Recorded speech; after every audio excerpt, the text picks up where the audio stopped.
Hi friends, ఎలా ఉన్నారు అందరూ? Welcome back to Chris trading academy. So ఈవేళ వచ్చేసి నేను ఇప్పుడు క్విక్గా నేను ఇప్పుడు ఎందుకు తీసుకుంటున్నానంటే, ఈ పర్టికులర్ వీడియో ఎందుకు చేస్తున్నానంటే, రిలయన్స్ మీద నేను ఆల్మోస్ట్ ఒక 1 month బ్యాకే చెప్పేశాను క్లియర్గా. సో 2300 నుంచి 3000 వెళ్ళి లోపల 1500-1600 ఖచ్చితంగా ఒక కరెక్షన్ ఉంటుందని చెప్పేశాను క్లియర్ కట్గా.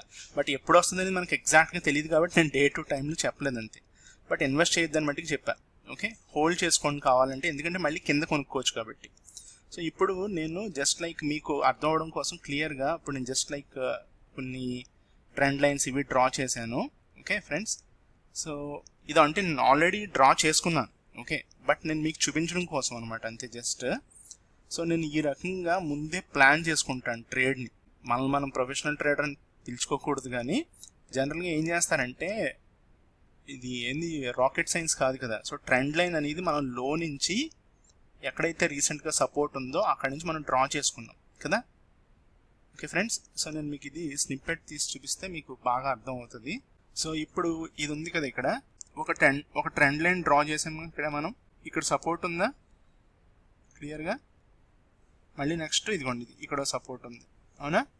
ఇవ్వండి, ఇక్కడ సపోర్ట్ లేదు కానీ మూవింగ్ యావరేజ్ సపోర్ట్ ఉంది. బట్ ఈ లైన్కి అయితే సపోర్ట్ వరకు, ట్రెండ్ లైన్ వరకు టచ్ అవ్వాలి. ఈ పోర్షన్ నేను చెప్తున్నాను, ఇది ఈ పోర్షన్. సో ఇది డైలీ టైం ఫ్రేమ్లో మూమెంట్ అనేది ఉంది. బట్ నేను ఇదంతా ట్రేడ్ చేయలే. నేను లాస్ట్లో నేను డిసైడ్ అయిపోయాను, ఏమని, షార్ట్ తీసుకుంటే వెయిట్ చేయాలని అర్థమైంది. కానీ షార్ట్ తీసుకునే ముందు మనకి రెండు ఇంపార్టెంట్ పాయింట్స్ ఉండాలి. ఒకటి, డౌ థియరీ ఫెయిల్ అవ్వాలి. రెండోది, ప్రైస్ మూవింగ్ యావరేజ్ కింద ట్రేడ్ అవ్వాలి. అలాగే 200-day మూవింగ్ యావరేజ్కి కరెంట్ ప్రైస్ చాలా దూరంగా ఉండాలి. అలాగే ఇంకా ఫైనల్లీ ప్రైస్ వాల్యుయేషన్స్ కన్నా కూడా, అంటే ఎక్స్పెక్టేషన్స్ కన్నా ఎక్స్పెక్టేషన్స్ ఎప్పుడైతే దాటిపోతుందో ఆబ్వియస్గా అది అక్కడ సస్టైన్ అవ్వలేదు. మీకు తెలుసు కదా. ఇప్పుడు మనము జస్ట్ లైక్ చిన్న లాజిక్ చెప్తాను చూడండి. ఇప్పుడు క్రికెట్ తీసుకున్నా, ఏదైనా ఒక స్పోర్ట్ తీసుకున్నా, లేకపోతే ఒక మూవీ తీసుకున్నా, ఏం తీసుకున్నా సరే, ఎవరైనా బాగా పెర్ఫామ్ చేస్తే కన్సిస్టెంట్గా పెర్ఫామ్ చేయలేరు. ఇంపాసిబుల్. అలాగే ఇప్పుడు ఒకరోజు 150 స్కోర్ చేసినోడు నెక్స్ట్ డే 150 స్కోర్ చేయొచ్చు, తర్వాత డే కూడా స్కోర్ చేయొచ్చు, కానీ కంటిన్యూస్గా చేస్తాడా? ఇంపాసిబుల్ కదా. సేమ్ వే స్టాక్ పెర్ఫార్మెన్స్ కూడా, క్వార్టర్లీ పెర్ఫార్మెన్స్ ఇప్పుడు ఏమైందంటే, ఎక్స్పెక్టేషన్స్ రీచ్ అయింది ఇప్పుడు యాక్చువల్గా, ఇప్పుడు current quarter. But still expectations reach అయితే బాబు మా వల్ల కాదని చెప్పారు. ఎవరైతే ఆపరేటర్స్ ఉంటారో వాళ్ళు బెస్ట్ టైం కాబట్టి ఇప్పుడు షార్ట్ చేసుకుంటున్నారు నీట్గా. బట్ ఇది ఎంతవరకు వస్తుందంటే, ప్రజెంట్ అయితే నాకు 1750 వరకు క్లియర్ కట్గా కనబడుతుంది. ఇంకా నెక్స్ట్ ఈ వీక్ అవ్వచ్చు, లేకపోతే నెక్స్ట్ వీక్ అవ్వచ్చు. ఈ లోపల ఎవరైతే కొత్త ఇన్వెస్టర్స్ ఉన్నారో, కొత్తగా రిలయన్స్లో చేద్దాం అనుకునే వాళ్ళకి మటుకు మంచి ఆపర్చునిటీ. ఎవరైతే హోల్డ్ చేస్తున్నారో ఆల్రెడీ 2000 నుంచి, 2100 నుంచి, లేకపోతే 1800 నుంచి, వాళ్ళ మటుకు అప్పుడే యావరేజ్ చేయకూడదు. ఎందుకంటే 1600 నేను డ్రా చేశాను చూసారా ఇక్కడ మీరు, ఇదిగోండి ఈ లైన్, ఇది స్ట్రాంగ్ సపోర్ట్ అనమాట. అంటే ఫైనల్ సపోర్ట్ అని ప్రాబబ్లీ అనుకోవచ్చు. ఇంతకు మించి రాదు, ఇంపాసిబుల్. బట్ ఏదన్నా ఇంపాసిబుల్ అన్నామంటే దాన్ని పాసిబుల్ చేస్తారు మార్కెట్లో. సో ఐ వుడ్ సే, నేనేమంటానంటే 1600 మీకైతే బెస్ట్ ఆపర్చునిటీ యావరేజ్ చేసుకోవడానికి. ఎందుకు, మన ఫైనల్ టార్గెట్ ఏదైతే, మీ టార్గెట్ ఏదైతే ఉంటుందో పర్సనల్గా, ఎవరైతే రిలయన్స్ మీద నెక్స్ట్ 5 years హోల్డ్ చేద్దాం అనుకుంటారో వాళ్ళు 3000-3500 టార్గెట్ ఉంటుంది ఆబ్వియస్గా. సో 5 yearsలో వెళ్తుంది ఆబ్వియస్గా. బట్ మనం ఎప్పుడు ప్రాపర్గా యావరేజ్ చేసామని చాలా ఇంపార్టెంట్ కాబట్టి నేను మీకు చూపిస్తున్నాను అనమాట. సో ఇప్పుడు నేను మీకు చెప్పాను కదా, ట్రెండ్ ఎప్పుడైతే రివర్స్ స్టార్ట్ అయిందో, ట్రెండ్లో ఎప్పుడైతే రెడ్ బార్స్ మీకు ఎక్కువ డామినేటెడ్గా పెద్దగా కనబడుతున్నాయో, ట్రెండ్ కంటిన్యూ చేసేస్తారు, గుర్తుపెట్టుకోండి. సో ఇది వచ్చేసి రిలయన్స్. ఇప్పుడు మీకు రిలయన్స్ అయితే ఇదిగోండి, యాజ్ ఆఫ్ నౌ ఇలా ఉంది కదా. సో నేను డైలీ కాబట్టి మంత్లీ ఒకసారి పైవోట్ లెవెల్స్ తీద్దాం. మంత్లీ పైవోట్ లెవెల్ తీస్తే మనకి మంత్లీలో ఈ నెల, నవంబర్ నెల లాస్ట్ సపోర్ట్ వచ్చేసి ఎక్కడుంది మనకి, S3 ఎక్కడుంది, 1737. మూవింగ్ యావరేజ్ కూడా 200 మూవింగ్ యావరేజ్ ఆ టైంకి అక్కడికి వస్తుంది అనమాట.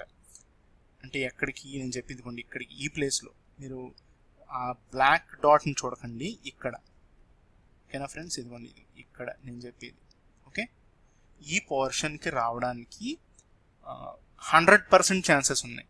Okay, not like 50% or 40%, 100% chances ఉన్నాయి.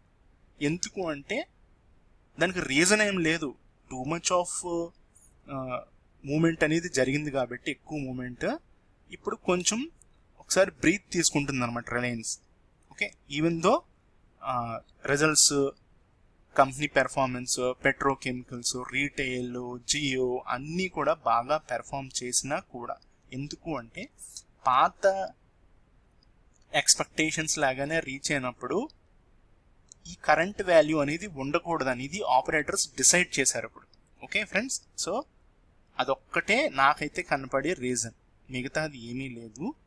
మీరు ఇప్పుడు 5 minutes కనుక చూస్తే టూ మచ్ ఆఫ్ కరెక్షన్ నడుస్తుంది కాబట్టి ప్రాబబ్లీ ఈవేళ ఇవ్వకపోవచ్చు, రేపు ఒక బ్రీత్ అంటే ఒక పైకి ఒక బౌన్స్ అయితే రావడానికి ఛాన్స్ ఉంది. ఎందుకంటే Reliance most powerful market cap ఉన్న స్టాక్ ఇప్పుడు మనకి నిఫ్టీలో. ఇది కనుక మూమెంట్ ఉంటే ఎటు సైడ్ మూమెంట్ ఉంటే నిఫ్టీ అటు సైడ్ మూమెంట్ ఉంటుంది, అది డిసైడింగ్ ఫ్యాక్టర్ ఇప్పుడు. ఓకే, ఈవెన్ దో ఇవాళ ఐసిఐసిఐ బ్యాంక్ బాగా పెర్ఫామ్ చేస్తున్నా కూడా. సో దీన్ని బట్టి నేను మీకు చెప్పేది ఏంటంటే ఫైనల్ కంక్లూజన్, 2000 అబోవ్ హోల్డ్ చేసిన వాళ్ళు మట్టికి అప్పుడే యావరేజ్ చెయ్యొద్దు, మీరు చాలా ప్రాబ్లం ఫేస్ చేస్తారు. ఓకే, ఎవరైతే ఫ్రెష్గా ఇప్పుడు దాకా ఇన్వెస్ట్ చేయలేదో వాళ్ళకి మట్టికి 1800 చూడండి ఎలా వస్తున్నాడు, అలా వస్తూనే ఉంటాడు. సో 1800, 1750 దగ్గర పర్ఫెక్ట్ ఆపర్చునిటీ. ఓకే, ఫ్రెష్ ఇన్వెస్టర్స్కి. ఆల్రెడీ హై లెవెల్లో హోల్డ్ చేస్తున్న వాళ్ళ మటుకి 1600 దాకా వెయిట్ చేయండి, 1650 దాకాను. లేదు మీకు ఎనఫ్ మనీ ఉంది, ఎవ్రీ మంత్ మీకు మనీ వస్తానే ఉంటుంది అనుకోండి, ఎవ్రీ మంత్ మీకు మంచి రిటర్న్, మంచి ఇన్కమ్ ఉంది, సేవింగ్స్ ఉన్నాయి గట్టిగా, I think you can invest. Okay, ఎందుకంటే దీన్ని ఫైనల్ టార్గెట్ మట్టికి వెరీ సూన్, ప్రాబ్లం నెక్స్ట్ 3 yearsలో, ఈవెన్ దో ఇది చాలా కరెక్ట్ అయినా కూడా 3000 అనేది ఉంది కార్డ్స్లో. ఓకే, సో ఇదే నేను చెప్పదలుచుకున్నాను. ఇప్పుడు కాసేపట్లో okay, I mean to say ఒక మనకి చిన్న బౌన్స్ వచ్చినా పెద్ద ఆశ్చర్యం లేదనమాట. Okay friends,